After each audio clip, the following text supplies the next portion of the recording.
15 वनसेवा पदों के लिए मुख्य परीक्षा 10 दिसंबर को, 25 नवंबर बाद तय होंगे केंद्र। मध्य प्रदेश लोक सेवा आयोग ने अगले महीने राज्य वनसेवा 2022 की मुख्य परीक्षा रखी है। 10 दिसंबर को पेपर करवाया जाएगा। इसके लिए परीक्षा केंद्र तय होना बाकी है। यह काम अगले 7 दिनों में पूरा किया जाएगा। फिर प्रारंभिक परीक्षा में चयनित अभ्यर्थियों को रोल नंबर जारी किए जाएंगे। अधिकारियों के मुताबिक 25 नवंबर तक परीक्षा केंद्र बनाएंगे। परीक्षा के माध्यम से 15 पदों पर भर्तियां की जाएगी। मतदान के बाद अब जबलपुर के प्रत्याशियों और मतदाताओं की निगाहें परिणाम पर। लोकतंत्र के सबसे बड़े महोत्सव चुनाव में मतदान के बाद अब प्रत्याशियों और मतदाताओं की निगाहें परिणाम पर टिक गई है। सभी को 3 दिसंबर का बेसब्री से इंतजार है। इस बीच विश्व कप क्रिकेट का फाइनल मुकाबला भी होना है। उसमें भारत की विजय को लेकर क्रिकेट प्रेमी आशान्वित है। उनकी तमन्ना है कि एक तरफ भारत विश्व कप विजेता बन जाए और दूसरी तरफ जिसके हक में वोट किया वह प्रत्याशी विजयी हो जाए। फिलहाल सभी प्रत्याशियों का भाग्य ईवीएम में कैद होकर स्ट्रांग रूम में दाखिल हो चुका है। इस बार ओस की बूंदों के साथ ठंड की शुरुआत। रबी फसलों के फायदे। आगामी दिनों में दिन और रात के तापमान में गिरावट होगी, जो कि रबी की फसल के लिए फायदेमंद साबित होगी। ठंड की शुरुआत इस बार ओस की बूंदों से हुई है। यह किसानों के लिए सबसे शुभ संकेत है। खासकर रबी फसल के लिए इस तरह का मौसम सबसे उपयुक्त रहेगा। ग्वालियर जिले में हुआ 68% मतदान, पिछली बार से 4% ज्यादा। विधानसभा चुनाव 2023 में इस बार महिलाएं उत्साहित दिखी। पिछली बार की तुलना में इस बार 24,000 महिला मतदाता बढ़ी है। इस बढ़त में डबरा की महिलाओं ने सबसे ज्यादा बाजी मारी है।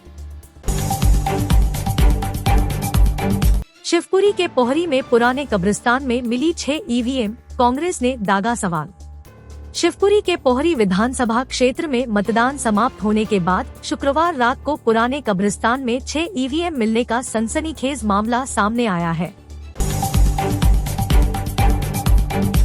एकलव्य गौड़ पर मारपीट का आरोप। इंदौर में कई जगह विवाद।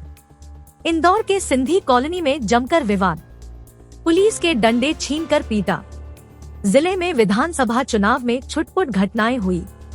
विधानसभा क्षेत्र क्रमांक 4 के खातीवाला टैंक में सरस्वती शिशु मंदिर में बने मतदान केंद्र के बाहर भाजपा और कांग्रेस कार्यकर्ता के बीच बहस हुई। भाजपा कार्यकर्ता ने शिकायत विधायक मालिनी गौड़ के पुत्र एकलव्य गौड़ को कर दी। कार से टक्कर मारकर युवक की हत्या। भाजपा प्रत्याशी सहित समर्थकों पर मामला दर्ज।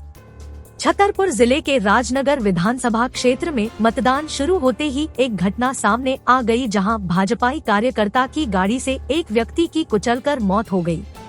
मौत के बाद मामला कर माया और कांग्रेस प्रत्याशी विक्रम सिंह नाती राजा थाने पहुंच गए, जहां थाने पहुंचकर उन्होंने भाजपा प्रत्याशी अरविंद पटेरिया को युवक की मौत का जिम्मेदार ठहराया और अरविंद पटेरिया सहित करीब 14 लोगों के खिलाफ थाने में आवेदन दिया है। अनूपपुर के कोतमा कांग्रेस प्रत्याशी पार्टी का चुनाव चिन्ह कुर्ता और गमछा पहनकर पहुंचे। जिले के कोतमा विधानसभा क्षेत्र से सुनील सराफ कांग्रेस पार्टी से उम्मीदवार हैं। मतदान के दिन एक बार फिर वह अपनी पहनावे को लेकर सुर्खियों में है। शुक्रवार को सुनील सराफ नगर पालिका कोतमा अंतर्गत मतदान केंद्र मतदान करने आए हुए थे। इस दौरान उन्होंने सफेद कुर्ता पहना हुआ था, उसमें कांग्रेस पार्टी का चुनाव चिन्ह अंकित था, साथ ही वह गले पर पार्टी आधारित गमछा भी रखे हुए थे।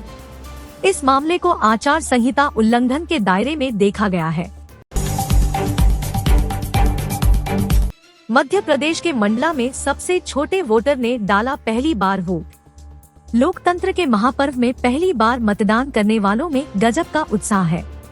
मध्य प्रदेश के मंडला में मतदान का एक अनूठा उदाहरण सामने आया है।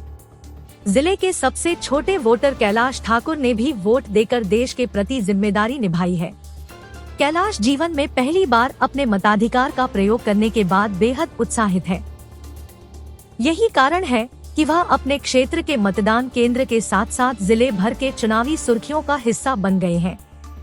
खरदेवरा निवासी भुवन ठाकुर के पुत्र 30 इंच के कैलाश ठाकुर ने बताया कि मतदान करने से पहले उनके मन में सिर्फ यही बात थी कि उनका मत ऐसे प्रत्याशी को जाए जो देश, प्रदेश, समाज और क्षेत्र का विकास करने के साथ साथ समस्याओं का समाधान करने में सक्षम हो। पीएम मोदी ने डीपफेक को भारत का सबसे बड़ा खतरा बताया, बोले इससे फैल सकती है अराजकता। प्रधानमंत्री नरेंद्र मोदी ने कहा है कि डीपफेक भारत के सामने मौजूद सबसे बड़े खतरों में से एक है और इससे समाज में अराजकता पैदा हो सकती है। उन्होंने मीडिया से लोगों को डीपफेक के जरिए आर्टिफिशियल इंटेलिजेंस के दुरुपयोग के बारे में शिक्षित करने का भी आग्रह किया है। डीपफेक एक आर्टिफिशियल इंटेलिजेंस है जिसकी मदद से किसी भी फोटो या वीडियो में दूसरों के चेहरे लगाए जा सकते हैं।